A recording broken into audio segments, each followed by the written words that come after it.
And we're live? We're live. Well, good evening. Happy, what is it, Monday? Happy Monday to you. I'm Richie Stone. I'm here for Bobcat Turf Talk for our inaugural edition here in 2019. I'm joined with FYN Sports Director Lauren Hunter. Lauren Hunter. You got it, Richie. The titles are long these days. We're actually doing a little bit of an audible here. We were supposed to be joined by head coach Saunders, but he's running a little late, so we're going to kick it off with the two of us. Lauren and I are going to recap some of the stuff. We're presented by Circuit World. We're actually live from Circuit World in LJ right now. We want to thank our sponsors, especially Shane's Rib Shack, for providing the food for us. Always a good night for barbecue, right? Oh, that's right. Especially a rainy day like today. Yeah. Go for some barbecue anytime. Absolutely. So to kick it off, I guess we'll talk a little bit about the game. Gilmer went on the road to Fannin for their rival game against the neighboring Fannin Rebels. Big game. It's as far as I can remember, it's always been the first game of the season, and because they're not in the same region, so they have to set it up off the books, off the region schedule, and unfortunately, just as the last several meetings have gone, it was all Fannin Rebels. They got off to a 7-0 lead early. Gilmer actually moved the ball really well on their first drive, kicked the field goal to make it 7-3, but from there it was all Rebels. They threw it, they ran it, they forced turnovers, they tried some fake field goals or fake extra points to go for two. It didn't work, but it was pretty much I don't want to say like a scrimmage, but Fannin was able to open up the playbook and kind of experiment and do whatever they wanted. But as far as Gilmer goes, I mean, they didn't allow any points in the second half. And compared to what I've seen the last few years out of Gilmer, a lot of turnover with the coaching staff.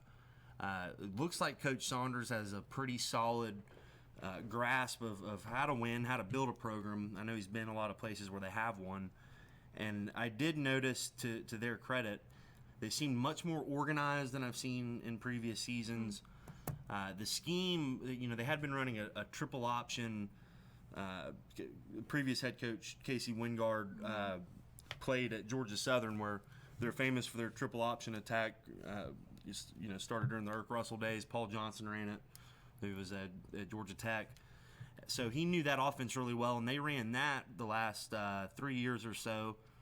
And now with the new regime, the new group of coaches, they run a wing T, which is it's to the naked eye it almost looks the same, but the reads are a little different. Right. So I'm sure it's been quite the adjustment, because it's almost so close, but it's the little things that make it different, and maybe point being, it takes a while to install and get used to, and I could tell that they seem to be picking that up well with a lot of their you got to have a fullback, and it broke some good runs right up the middle, and that sets up the jet sweep, which is what they finally scored on with Kobe Stonecipher. So all in all, pretty rough night, but there are some building blocks to it. Well, I mean, it's the first game of the season, and we all know with the first game of the season, you get a new head coach in there, and there's going to be some kinks in the system. I mean, you're going to have to, and Gilmer had scrimmages before that, but you've got to it's different when it's the official kickoff to the football season, and you get out there against a team like Fannin that last year, went to the playoffs for the first time, and they've been doing really great recently under head coach Chad Cheatham. But whenever you get a new coach, you have to get through that adjustment, and of course that's going to happen at the first game, because you don't really have an opportunity to do so until that first game. But we were talking about, and Richie, have you been kind of keeping up with the Gilmer Bobcats over the years? You're from LJ, and so, tell us a little bit about how the Bobcats looked different. Go a little bit more into detail with that, because I'm curious. You mentioned that how they looked different on Friday versus in previous years. Well, where do you start? So, they spread it out a little bit more before Coach Wingard got in. And when Wingard came in, I believe halfway through 2016, 4 or 5 games in, he started implementing his offense, which he's a what you'd call like a product of the system. He's a system guy. It's like where I was at in college was at Valdosta State, and all the guys that I worked with that have gone on to coach, they pretty much run the same kind of system. It's what the school's famous for. So when you look at a guy from Southern, that's what they're famous for too, is that triple option, and it's, not to get too in the weeds, but it's based on where your read is coming off the defensive line, and then it's a lot of pitch game.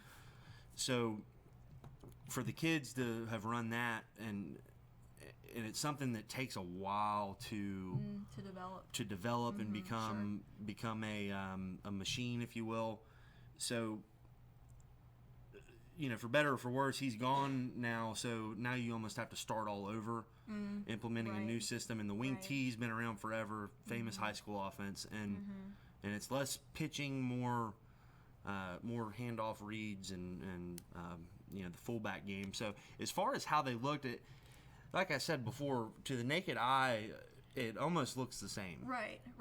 But you could tell. I mean, they look good. I mean, I like the uniforms. The uniforms look nice. They do. I saw the pictures. They look really nice. Yeah, no more of the blank helmets, and they have the Bobcats back on there. So that was good. They looked good. Special teams looked good. They had some really good kick returns. I think Stone Cipher might set a record for kick returns.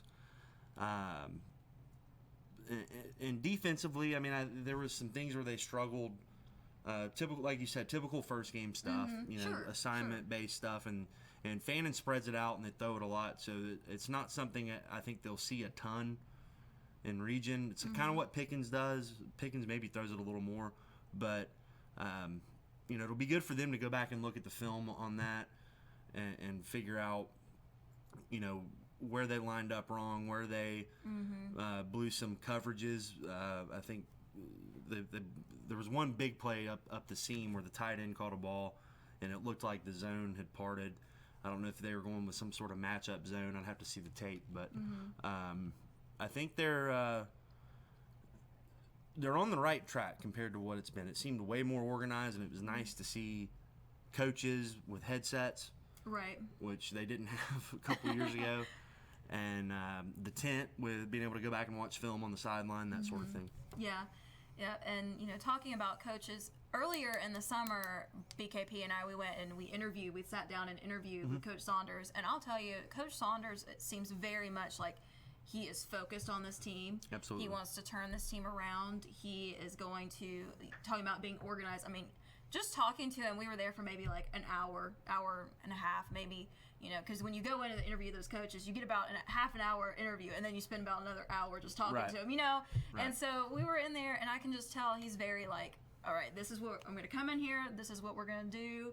This is how it's going to be run, and just very organized. So I think, like you said, I think the Bobcats are on the right track. And I think that's what they needed, someone with that sort of mindset that can kind of retrain the mind of the players and going, instilling in them the process and the continuity and doing things right the first time and continuing to do it right, and that leads to success long term. Right, exactly. And football is definitely one of those sports. It's with all sports, just repetition. You got to do it over and over and over again. And it's early in the season, but I was talking about today, this morning I host a sports show every Monday on Facebook, on our TeamFYNSports Facebook page, Instant Replay. And I was talking about it this morning, how there's still plenty of season to be played. I mean, they just kicked off the official start of the high school football season on Friday. So there's still a lot of football left to be played, and a lot of exciting things going on up in this area, and the Bobcats are one of them, definitely. And who are you? You cover Lumpkin County, is that correct? Yes. Is that how did they do? Did they win? They did not, but it sounds like that is time for our first break. of the evening. So when we come back from break, Richie, how about we talk a little bit, preview a little bit about the Towns County game coming up this week. So when we come back, everyone, we've been talking about the Gilmer Fannin game in this first half, and when we come back, we'll be talking more about the Bobcats taking on the Towns County Indians this Friday. We'll be right back, everyone.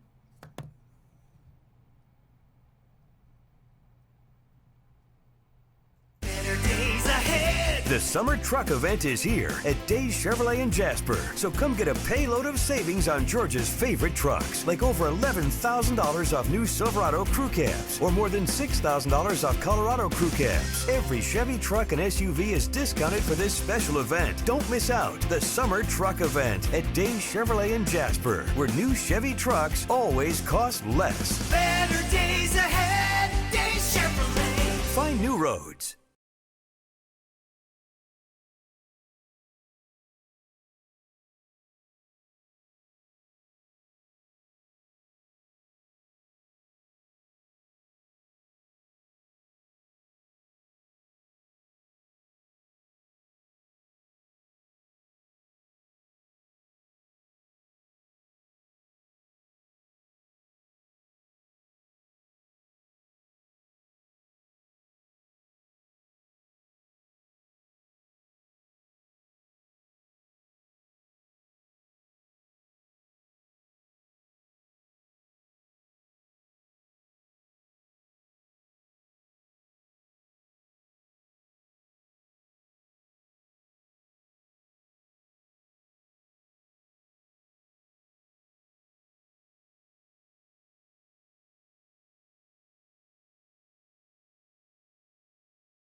The summer truck event is here at Days Chevrolet in Jasper. So come get a payload of savings on Georgia's favorite trucks, like over $11,000 off new Silverado crew cabs, or more than $6,000 off Colorado crew cabs. Every Chevy truck and SUV is discounted for this special event. Don't miss out. The summer truck event at Days Chevrolet in Jasper, where new Chevy trucks always cost less. Better days ahead, Days Chevrolet. Find new roads.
Welcome back, everyone. You are watching Gilmer Turf Talk with me, Lauren Hunter, as well as my co-host Richie Stone, and we're having a good time here today at the Circuit World of Ella J. We want to thank Circuit World for allowing us to have our show here, and we also want to thank our sponsor, Shane's Rib Shack, for providing the great barbecue.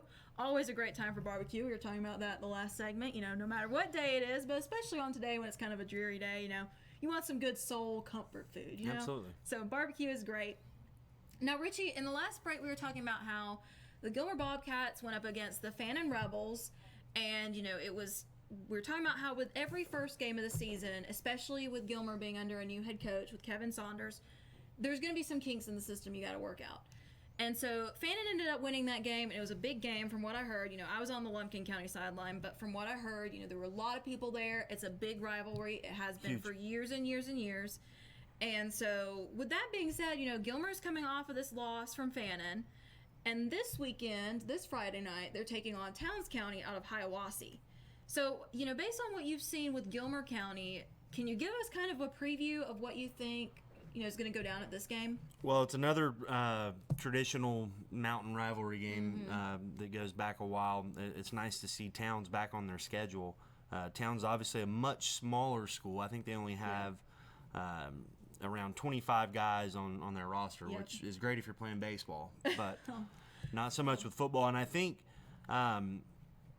Towns might have some trouble just with depth in general. They lost to Hayesville out of North Carolina 35-0 on Friday in their opener.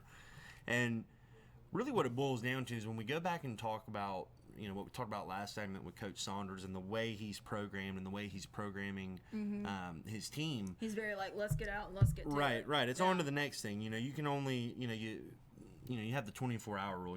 Whether you win or lose, you enjoy it or you're upset about it. Go and you watch film on Sunday if it's college, Saturday if you're in high school, and by Monday you've pretty much moved on. I mean, I think if we're all going to be realistic here, it's not like Gilmer was going to go up to Blue Ridge and beat them. I don't think anybody really expected that. It's more about finding the things you can build upon moving forward, and they have an excellent opportunity with Towns coming to town. Pardon the pun there, but it'll be their home opener. We were joking around earlier. They should have scheduled homecoming for this one. Might be a little early for that, but you always want to win on homecoming. And I'm not real sure what Towns does as far as offense or defense. I would imagine they would run something to where they can prolong or they can speed up the game and run clock and try to be slow about things in order to conserve energy and save their depth. So I do think that Gilmer has a really, really good chance, probably the best they've had in a long time to end the losing streak. 'Cause I know that's what everybody wants more than anything. I think that's going to be, once that's out of the way, then you can really start to focus on, building it toward, multiple wins and playoffs and that sort of thing. Well, two things that I want to piggyback off of you real quick with Richie while my mind's on it. So first of all, now that I did see Towns County play against Lumpkin because they scrimmaged Lumpkin a couple weeks ago. And I will say, Towns County, like we mentioned, they have 25 guys on their roster. So, I mean, you're going to have the same guys playing defense and on offense. I mean, you're going to have some of the same guys. So you were talking about conserving energy. They've got to do that. Yeah. Because one guy runs off the field from offense, and he's got to get some water, turn around, and go right back on for defense. Right. So that's definitely something that Towns County will have to take into consideration with a smaller man roster like they have. And then second of all, talking about the positivity in Gilmer, I mean, you want to build off of that positivity. And another thing that I noticed about Coach Saunders when BKP went and I went and interviewed him, and this was a quote that really stood out in the interview. He said, "This team's not 0-30. Right. This is a new season. I'm coming in as a new head coach." And basically, he's trying to get the guys to think it's all uphill from here. Well, as you should. As you should, exactly. And you want to focus on that positivity, especially with a new coach coming in and with these guys, because you want to build them up and you want them to get out there and believe in themselves. But the fact still remains that the senior class this year has never won a football game, and you know you can instill that, you can hammer it home, but those kids know that. I mean, you know, that's not going to change. They're keenly aware that they've never won a game in their high school career, and it's certainly not Coach Saunders' fault by any stretch of the imagination. I think he is, without a doubt, moving it forward and instilling the type of mindset that, you know, the players can buy into the notion that, you know, they're not the same team, because they're not. I mean, No, you're not. a different team every year. Exactly. But at the same time, And they've got those new uniforms. exactly. But at the same time, I mean, you know, facts are tricky things sometimes, and the fact remains that, you know, they are 0 for 31, I believe. Well, I mean, we're always focusing on the positive here at TeamFYNSports. We're always highlighting and promoting young athletes in a positive way. And Richie, you know, And I think it is positive that they're going to. Exactly, that they've got this opportunity ahead of them. Absolutely. To come out and to, you know, play as hard as they can, and to, you know, possibly get some wins on the board. And, you know, speaking of, you know, highlighting athletes, on Friday, you know, one of the things that we do at TeamFYNSports is we have a Player of the Week. Mm-hmm. And this kind of ties into, you know, reaching back into what we were talking about last segment for just a minute. You know, Kobe Stonecipher had Gilmer's sole touchdown of the night when he ran it in from the 4-yard line. What was that like on the Gilmer sideline when he ran that touchdown in for them? Well, I mean, at the time, I think it was 41-3. So, I mean, it wasn't. I wouldn't call it exuberation by any means, but I think they were.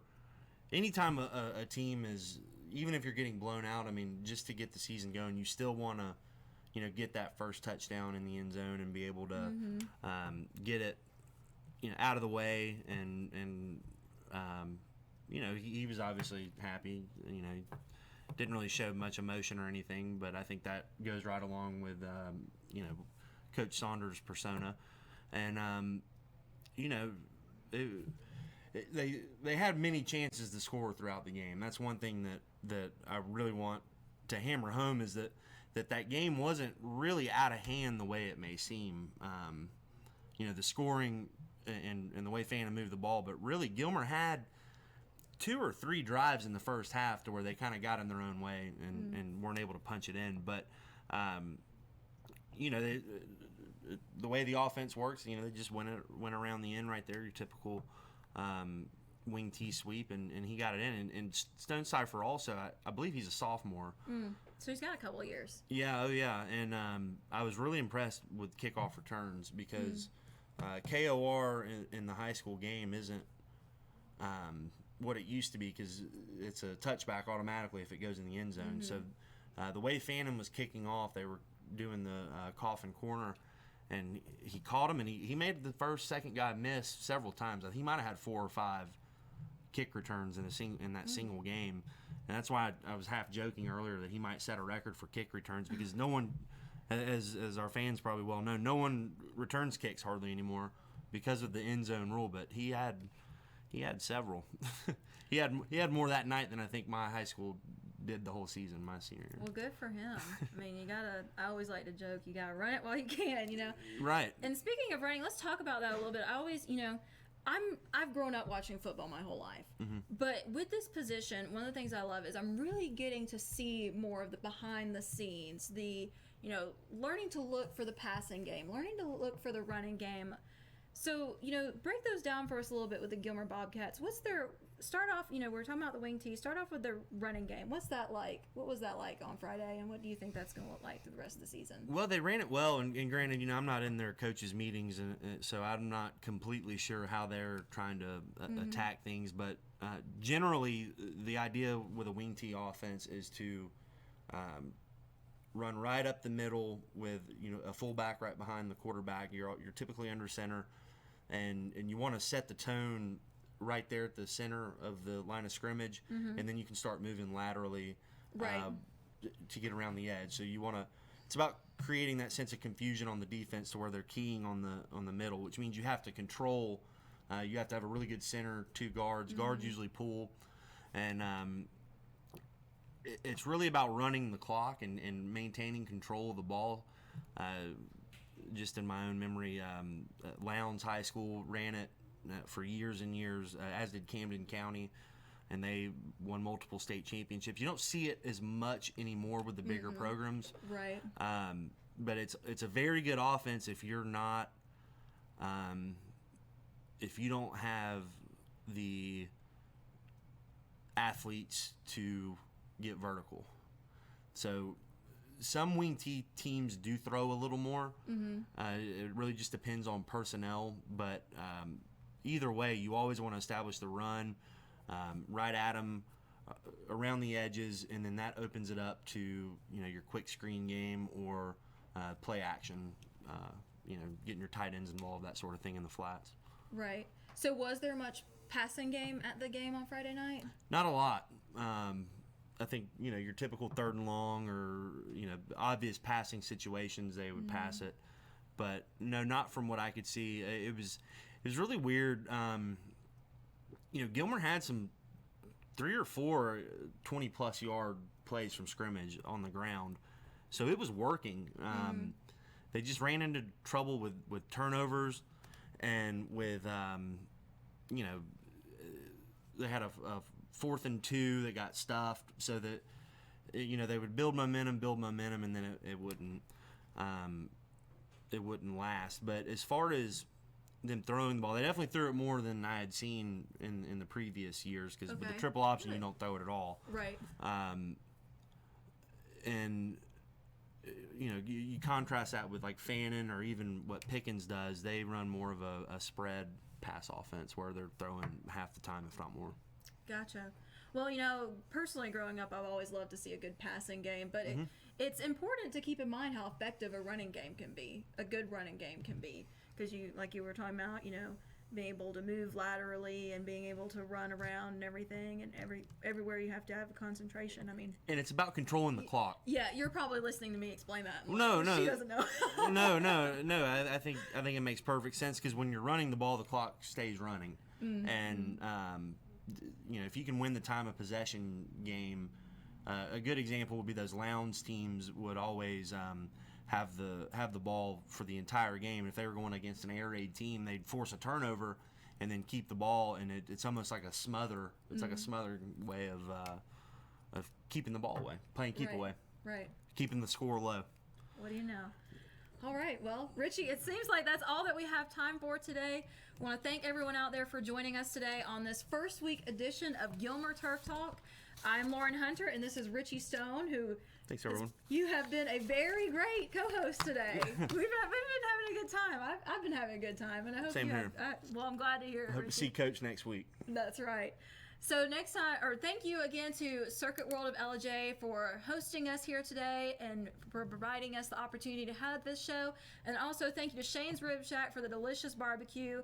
We will be back next week, same time, same place. Or actually not next week. Correct myself. Next week is Labor Day. So I hope everyone has a happy and safe Labor Day. And don't forget, now next week I'll be taking a break as well from Instant Replay for the holiday. But the week after, I will be back, everyone, on TeamFYNSports Facebook page for another edition of Instant Replay. And if Gilmer wins, we might have to do a little something, but we'll get to that later. All right, yes, we will. Thanks, everyone. We will be sure to promote that as well. So thanks again, everyone, for watching. Have a great and safe night.